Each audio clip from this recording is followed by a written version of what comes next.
Las Vegas, Nevada. Now, I really do think, with all the momentum that we've got, we're going to make Las Vegas red. We're going to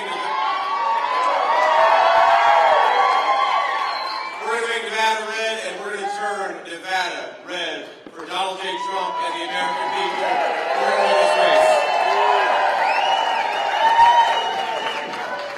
Now, we got a couple of special guests to shout out before we get started. I want to give a special shout out to, I think, one of the best candidates anywhere in the country this cycle. You guys are lucky to have the great American hero Sam Brown running for the United States Senate.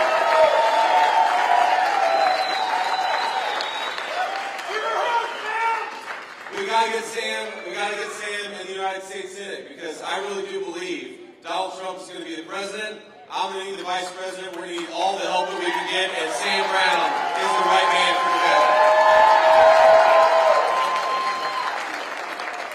We've also got the great Lieutenant Governor Anthony. Where's Lieutenant Governor Anthony? Thank you, sir.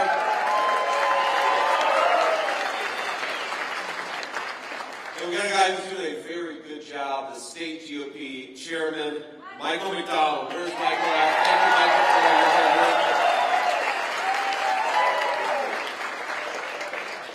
Now, one of the things I want to talk about today is housing and how unaffordable housing has gotten in the state of Nevada. It's a disgrace, my friends. We've got a lot of Americans who can't afford to buy a home, can't afford to pay their rent, and it's because Kamala Harris has failed to do her job. But we got to talk a little bit about Kamala Harris and her interviews before that, because let's have a little fun. Let's have a little fun before we talk about public policy. I'm telling you, I think that maybe in her heart of hearts, Kamala Harris is actually rooting for me and President Trump in this race. Because why would she keep doing all these interviews where she just goes out there and makes our case for us? I swear, I told the president yesterday, President Trump, I said, sir, my goal is every time I do a major national media interview is to pick us up 50,000 votes. But I think Kamala Harris, she gets us 100,000 votes every time she opens her mouth. Now let's step back for a little bit. Let's step back for a little bit and appreciate just how tough of a job Governor Tim Walz, my Democratic colleague, has. He's got to go around and defend Kamala Harris's record. And that is, my friends, that is the indefensible. He's got to try to pretend that Kamala Harris didn't raise the price of groceries by 25%, but of course she did. He's got to pretend that she didn't increase housing costs in the state of Nevada by 38%, but of course she did. And he's got to pretend that she didn't open the American southern border, but of course she did. So I kind of feel bad for Tim Walz, if I'm being honest with you. I know maybe I'm the only person in this room who does. But the thing about it, I've got the easiest job in American politics. I've got to remind people that Donald Trump delivered the fastest rising take-home pay in 40 years in the United States of America. I've got to remind people that when Donald Trump was president, inflation was 1.5%, the lowest it's been in a generation in the United States of America. And I've got to remind people that Donald Trump built the wall and secured the American southern border, and that's a very good record now. So if it looks like we're having fun in the Trump campaign, and it looks like the Kamala Harris-Tim Walz campaign is a little bit sad, I think it's because they're terrified of having to continue to explain their record to the American people over the next 13 days. Because think about this. Kamala has been running, if you just watch the Kamala rally, and you hear her say, well, on day one, we're going to tackle the affordability crisis affecting American families. Yeah, on day one, she'll say, we're going to tackle border security, and anybody with a lick of common sense is saying, Kamala, day one was 1,400 days ago. What the hell have you been doing the whole time? Stop talking about doing your job and go do your job.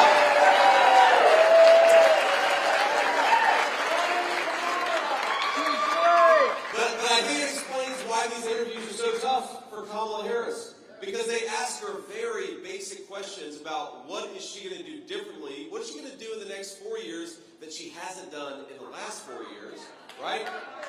How is she going to solve the problems that she, in fact, helped create? And my favorite is when they say, well, what is your specific plan for how you're going to lower the cost of groceries and housing for American families? And she'll say, well, I grew up in a middle-class family. Or you know, when I worked at McDonald's, I made the hash browns. And by the way, I don't even know if that's true. Where is the evidence that she actually made the hash browns at McDonald's? I haven't seen that evidence. I think Donald Trump has worked at McDonald's for longer than Kamala Harris has.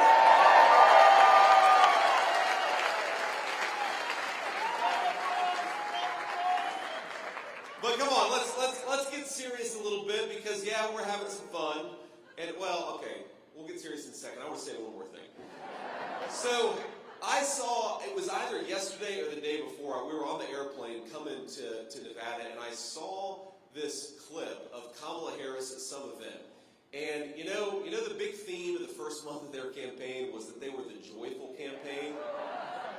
And my friends, the joy is gone. The joy is gone from the Kamala Harris campaign.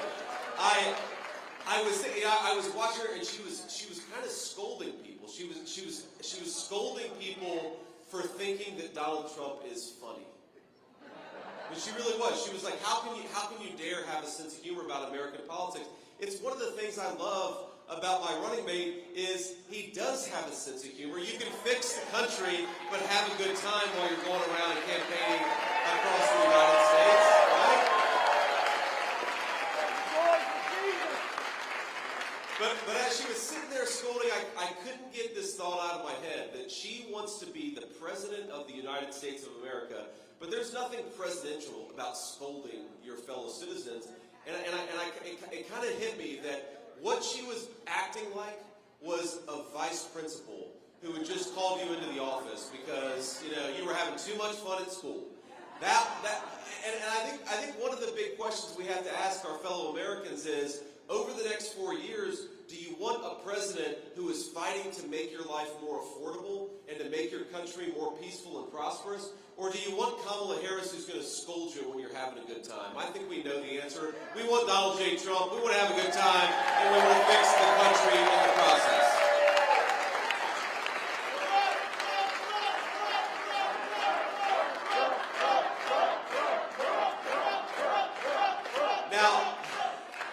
Now, I want to talk about an issue that is particularly important to Nevadans, and look, this is a huge thing I care about. I'm the first millennial on a major party presidential, vice presidential ticket. I'm 40 years old. Now, I used to go around and complain because I turned 40 a couple months ago, and I used to complain about turning 40, and then somebody would come up to me and say, I just turned 70, so shut the hell up about how you're mad about your age. So I stopped talking about that. But here's the crazy thing is my generation, I'm speaking particularly to folks in my generation and a little bit younger, Donald Trump and I, if you work hard and play by the rules, we're going to fight for your ability to afford the American dream of homeownership. You ought to be able to own a home if you work hard and play by the rules in this country. You ought to be able to afford a decent place to live.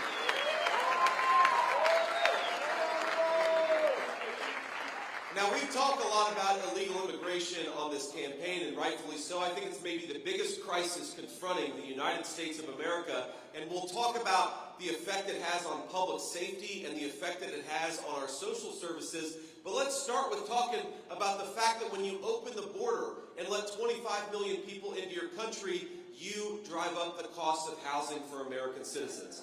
This is simple supply and demand, my friends. We've got to do two things to lower the price of housing. Two things to lower the price of housing for Nevadans is we've got to build more houses, and we've got to deport the illegal aliens so that American homes go to American citizens.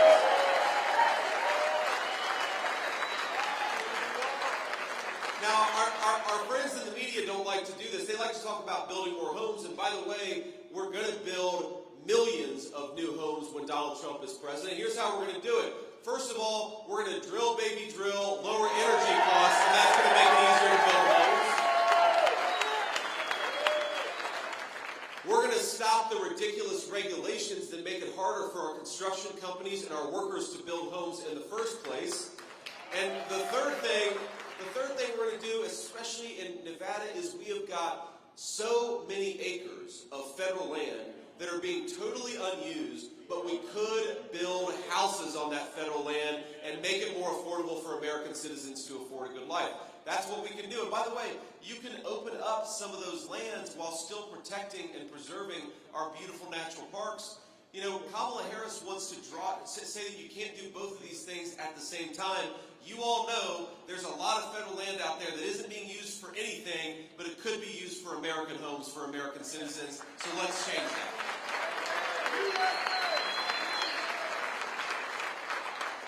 But it doesn't matter how many homes you build, my friends, if you let in millions upon millions of illegal aliens who shouldn't be here, we're not going to have enough homes for our people. Nevada has a shortage of about 70,000 affordable housing units. Think about that. That's 78,000 American families who should be able to get into a nice home but can't because of Kamala Harris's policies. And here's the thing. When you bring in 25 million illegal aliens, and I think that's about the number that we have in this country, and you gotta put them somewhere. And oftentimes we're putting them up in first-class hotels at the expense of the American taxpayer. Donald Trump and I have a different approach. American homes for American citizens, and that is how we rebuild the American dream of home ownership in this country.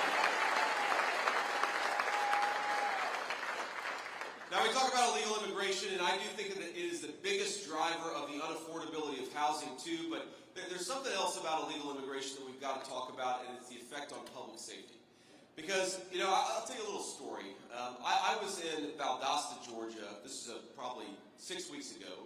And Valdosta, if you've seen in the news, it was hit pretty hard by Hurricane Helene. So spare time to say a prayer for folks who were affected by that storm. There's still a lot of people who are recovering and rebuilding. But I was there before the hurricane, and they took me into the interdiction room, which is where they've got all the marijuana, the fentanyl, everything that they've actually gotten from the Mexican drug cartels. And they showed me a box of candy, and I said, "What's that doing there?" And they said, "Oh, that's actually illegal drugs." And I said, "Wait a second, that looks like Sour Patch, Nerds candy, like what is that doing there?" And they said that the cartels have figured out that if they disguise drugs as candy, it makes it easier to import into our country. And of course, all of us know what's going to happen. An American child is going to find a bag of that candy on an American playground and is going to open a piece of candy and pay for that with their lives. And that is disgraceful, and it's disgusting, and it's happening because Kamala Harris opened the American southern border. You know what Donald Trump is going to do it? We're going to finish the wall, and we're going to deport. We're going to deport the people who shouldn't be in this country anymore.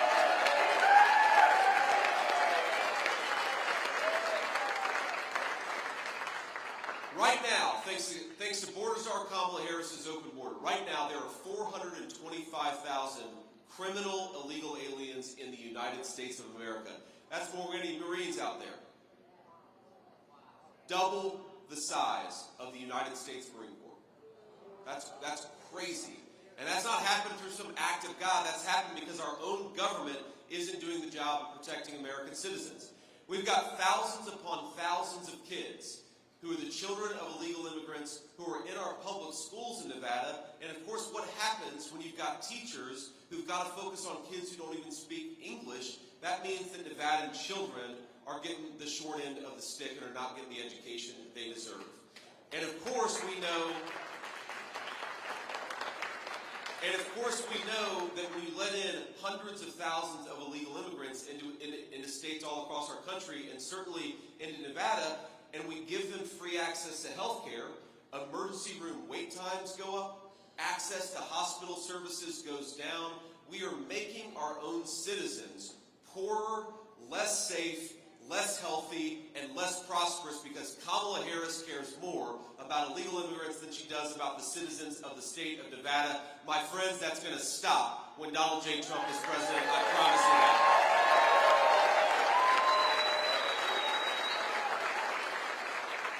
And for what it's worth, I don't begrudge people who want to come to the United States of America. They got to go through the proper channels. I don't blame any child whose parent brought them into this country illegally. I blame Kamala Harris for opening up the American southern border. We got to kick her out of there and get a president who believes in border security back in the White House.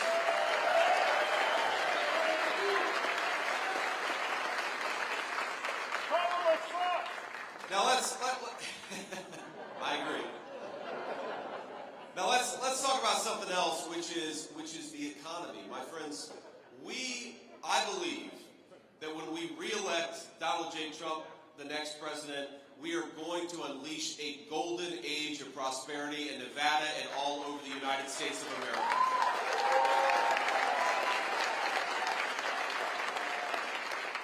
And it's worth in some ways comparing and contrasting the economic record of Kamala Harris with the economic record of Donald Trump.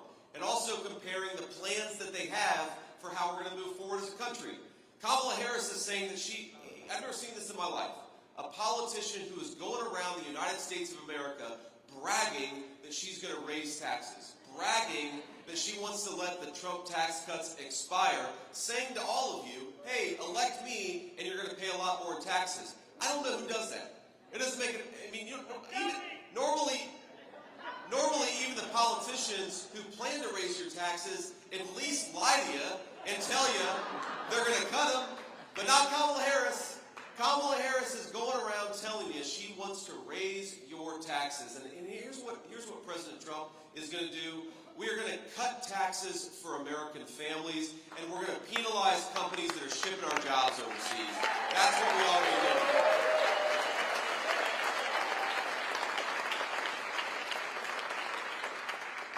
Here's another difference. Kamala Harris wants to buy oil and gas from tin pot dictators all over the world, some of the worst and most vile people in the entire world. She'd rather buy oil and gas from them. Donald Trump and I want to buy oil and gas from American workers in American territories, and that's why we say, drill, baby, drill.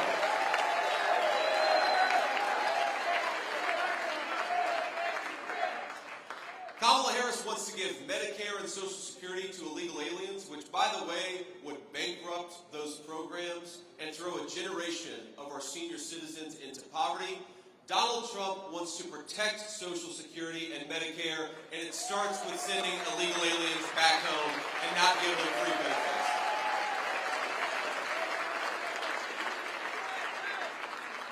And if Kamala Harris is rolling out the red carpet for the illegal immigrants in the United States of America, Donald Trump has a different message. Pack your bags, because in 4 months you're going back home.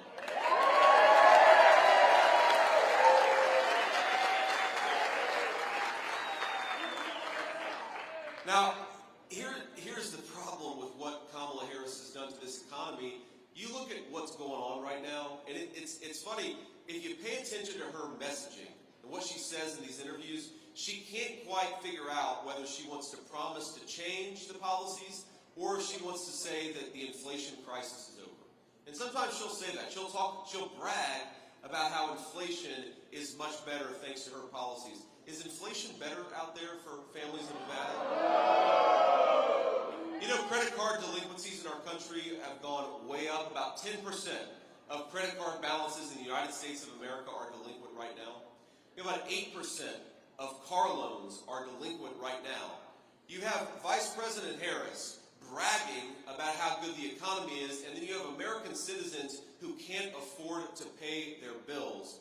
I'd like to have maybe not just a president like Donald Trump who is smart about what's going on in the country, not just a person who knows that the American people who are suffering, but a person who can look at what's going on in the United States of America and say, we can do so much better.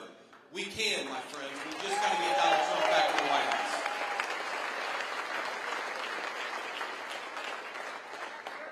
So let me say just a couple more things here, and then we'll take a few questions from the reporters, and then we're going to go to Reno from here. So this is a good Nevada day, and we're excited to be here. But here's the thing that we got to remember, is that a lot of our fellow citizens right now, and we're having fun at this event, and we're having fun on the Trump campaign, but a lot of our fellow citizens are hurting right now. And I want to talk to you just about a couple of people that I've met on the campaign trail just in the last few weeks, people whose stories really drove home how much Kamala Harris's policies are failing the United States of America. I met a woman. She's a retiree, and her husband is soon to be a retiree. Both of them are sort of at the end of their working lives. They're raising their grandchildren because the woman's daughter had died of a fentanyl overdose. And that's true of a lot of families, and it's true of my family. My grandmother raised me because my mom struggled with opioid addiction for a big chunk of my early life. Now, this woman told me that for 40 years, she and her husband, in good times and bad, they had this thing that they did, and it was their special thing. They would do steak night on Friday. Every Friday, in tight times, in prosperous times, they would do steak night. And I'm not talking about going to a fancy steakhouse. And we're in Las Vegas. I'm not talking about going to STK.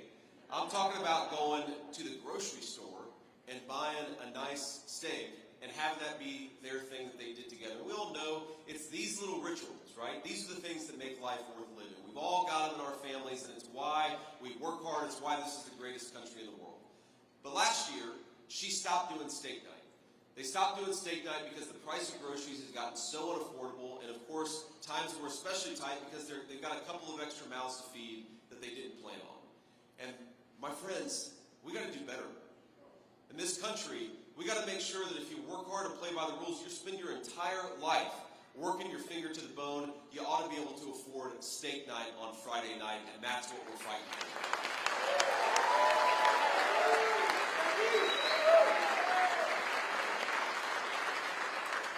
I mean, so many young Americans, and if you look at the statistics, but also if you just talk to young families, the biggest barrier to people, our young people starting families, having babies, is that they're worried about the cost of housing. So the more that housing gets more expensive, the more that young Americans are going to decide to either wait or to not have a family altogether. And what a horrible indictment of the policies of Kamala Harris that our young people are choosing not to have families because they're worried about affording a baby under Kamala Harris's economy. And with my message to those families is, we're going to do better. Donald Trump is going to do better. Kamala Harris broke this country's economy, and Donald Trump will fix it.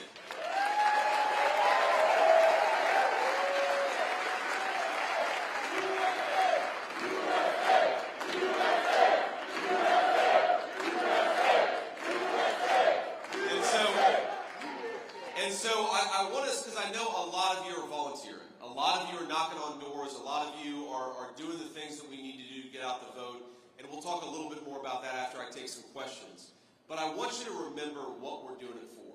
Because as fun as it will be to beat Kamala Harris and the Democrats, and trust me, I will enjoy it more than any person in this room when we beat Kamala Harris and the Democrats on November the 5th.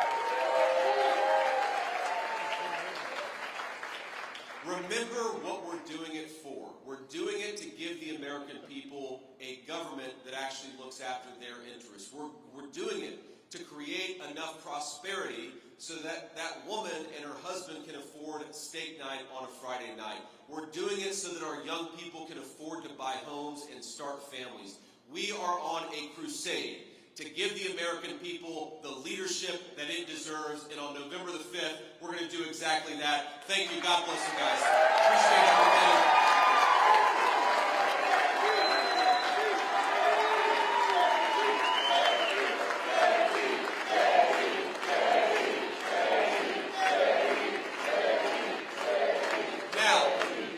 Now, we'll take a few questions from reporters, and then unfortunately, we're going to have to hit the road and go to Reno, but let's start. It's too bright for me to see you, so hopefully somebody back there has a microphone. Senator, thank you very much for coming to Las Vegas. If you could elaborate a little bit more on a proposal that is very popular with a lot of people here, and just how exactly you would make the no tax on tips policy work in terms of the greater budget. Yes, sir. Yeah, look, it's a fair question. Obviously, the government's spending way more money than it takes in right now. And I think that there are so many areas where we can cut wasteful spending. Frankly, stop paying hundreds of billions of dollars in fraudulent Medicare and Social Security claims to illegal aliens, and we can save a lot of money that we can get back to the American people. But here's what's so important about President Trump's no tax on tips policy. And notice, he comes out with a no tax on tips policy. It was his idea. I mean, I was actually there when he came up with the idea and then called a couple of economists and said, all right, give me a sense of how this would work. So he literally just came up with it. And then, of course, we looked into the policy details of how to make it work. And then he issued this proposal, and 4 days later, Kamala Harris came out with it. And if you notice, we're talking a lot about border security. Like 4 days after she became the nominee, she started talking. All of a sudden, Kamala Harris got religion about border security. And I sometimes think that Kamala Harris the last couple of weeks, she's going to wear a long red tie and a red MAGA hat, and that's going to be her strategy, is just copy everything Donald Trump does. But sir, to answer your question, the details do matter, obviously, but I think that people overestimate the budgetary hit of no taxes on tips, because frankly, a lot of what we get out of taxing tips right now, a lot of what happens is that you have IRS agents harassing casino workers and servers, and it costs a lot of money to harass middle-class people. Why not just give them their money back, fire the IRS agents, and we'll all be more prosperous?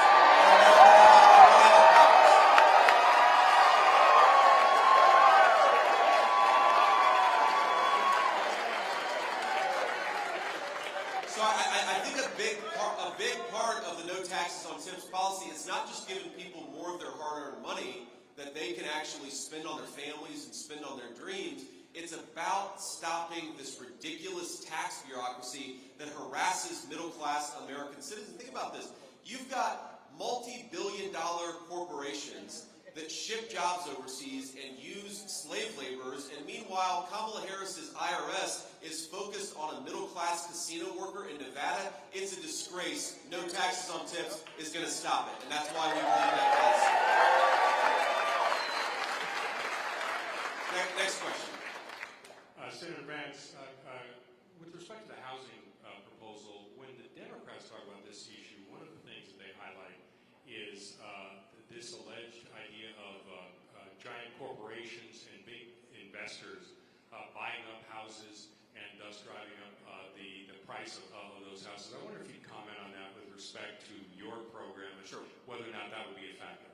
Well, look, first of all, I've been talking about that issue for years, and that's another issue where the Democrats have just copied our talking points in one form or another. Again, we want American homes to go to American citizens, and whether we're talking about an illegal alien or a massive foreign conglomerate, I don't want either one of those groups to own American homes. I want the American people to own American homes. But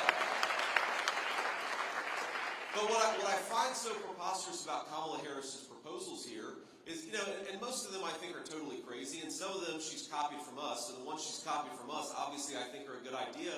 I can't help but wonder, why aren't you doing it right now? Who is the majority leader of the United States Senate? A Democrat. Who is the president and vice president of the United States?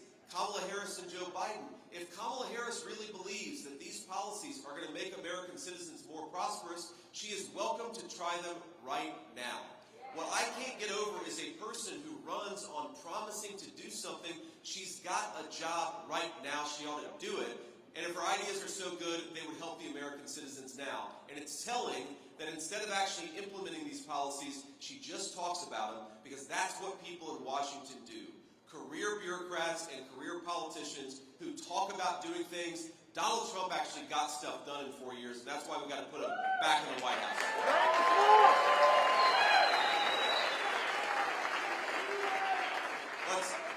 Let's do one more question, and then I want to leave y'all with a final thought about voter turnout. On behalf of KPDM Television, thank you so much for this question. As we know, alcoholism and/or addiction does not discriminate based on race, Sure. education, socioeconomic status, gender, or anything else. And Clark County has seen an increase in fentanyl fatalities, approximately 297% increase in the last couple of years. What do we do? Very good question, ma'am. And look, it is a big issue, not just in Clark County, not just in Nevada, but all over the United States of America. And the first and most important thing that we've got to do is close down the border and stop this poison from coming into our country in the first place. And I speak about this issue with a lot of personal experience, because, my mom, for so much of my childhood, struggled with addiction in some form or another. It's why my grandmother raised me. Well, I'm standing here, by the grace of God. My mom has been clean and sober for almost 10 years, and that is an amazing thing. But I can't help but wonder, because I've certainly sat by Mom's bedside after a bad overdose, wondering whether she would wake up and praying to God that she did. And I can't help but wonder if the poison that Kamala Harris has led into this country today was in the country 15 years ago, would my mom still be here? And would she have gotten the incredible opportunity to be a great-grandmother to our three kids? I think the answer is no. And it's one of the reasons why we've got to stop this poison from coming into our country is to everybody out there. There is hope on the other side of addiction, but only if you get a second chance, and fentanyl is taking second chances away from our citizens. Think about this, 100,000 people dying of overdoses. Most of those overdose deaths every single year are caused by fentanyl. Can you imagine if a foreign country invaded the United States of America and was killing 100,000, mostly young people? We would go to war over it. So why don't we do that right now? Why don't we go to war with the Mexican drug cartels that are killing our people by the thousands?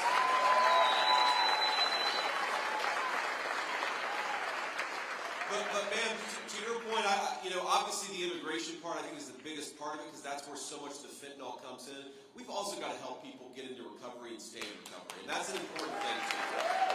And I think pretty much everybody who's ever known somebody who's dealt with addiction will tell you, they get back on the horse and sometimes they fall off, and sometimes they get back on for 10 years. Sometimes they get back on the horse for a month and then they fall off. We have got to give people the opportunity to keep on trying to get better, because I really believe, as a person who's made a lot of mistakes in my life, and I think most of us have, the American dream is not just a dream for people who did everything right all the time. The American dream is a dream of second chances, of fighting and trying again and again and again. So let's fight for second chances for our people. And one of the ways you got to do that is look, I'm a person of faith. I imagine a lot of you are people of faith, whether Christian, Jew, or Muslim. We love you. But if you're not a person of faith, you're welcome in this common sense coalition too. But you've got a lot of folks on the ground, especially people of faith, who would love to do detox to help people who are dealing with drug addiction. Or you have church groups that would love to set up small addiction counseling and recovery centers. Right now, the federal government makes it way too hard for people of faith who love their communities to get involved in helping their neighbors. Donald Trump and I want to be friends and allies of anybody that's trying to make their community better, because that's the American way, and I love that about this country. But Kamala Harris has this attitude that, well, if you're a Christian and you're trying to do charitable work, well, don't even come knocking, because you're not welcome in the United States of America. Whether you're Christian, Jew, non-believer, if you're trying to help your neighbors, you've got a place in Donald Trump's Republican Party, and we hope that we can earn your support. On that note, look, my friends, I think we're going to win. I think we're going to win Nevada. I think we're going to win the whole country. And I'm feeling good about it. But only if y'all get out there and vote, okay? And not just you, but your friends and your family. So I'm going to make 3 requests of you. Okay, look, this matters not just for President Donald Trump and hopefully future Vice President me. It matters. Look, if we win Nevada by a few points, I think we're dealing with Senator Sam Brown instead of Senator Jackie Rosen. That's a big thing.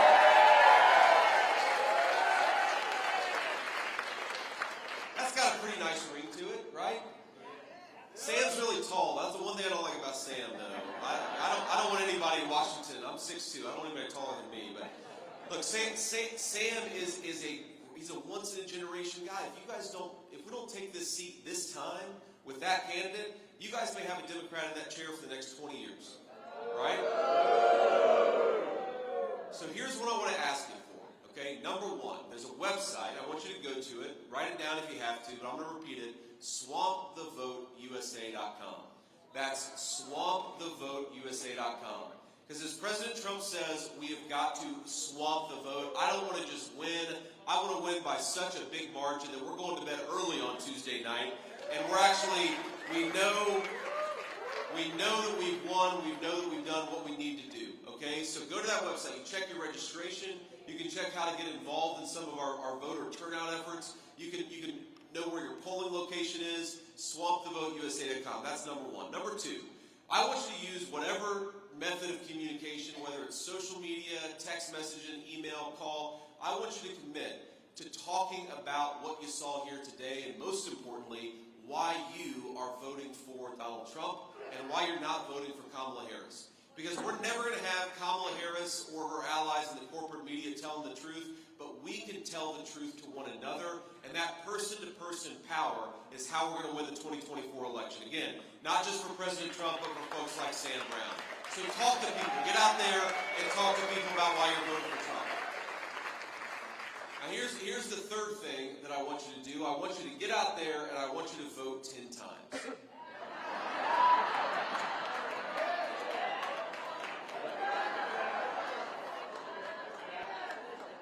The legal way.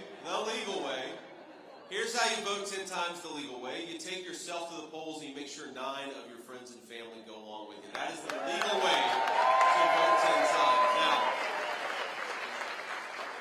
and look, I say this as somebody who strongly prefers election day over election season, but as President Trump says, it is what it is.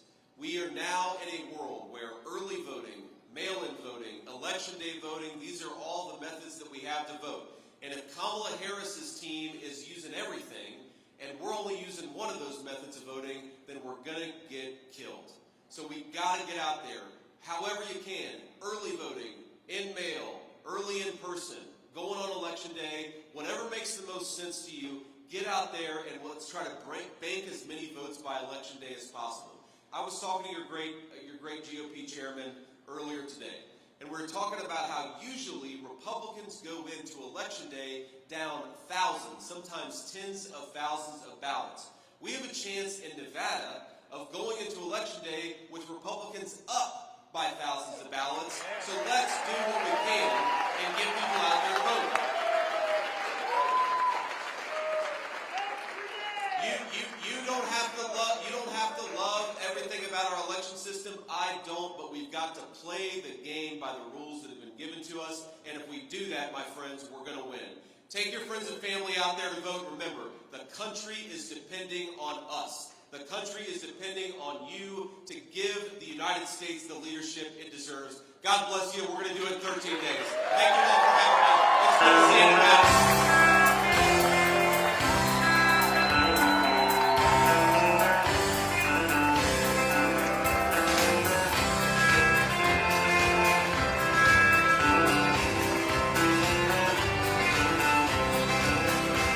Why don't we liberate these United States?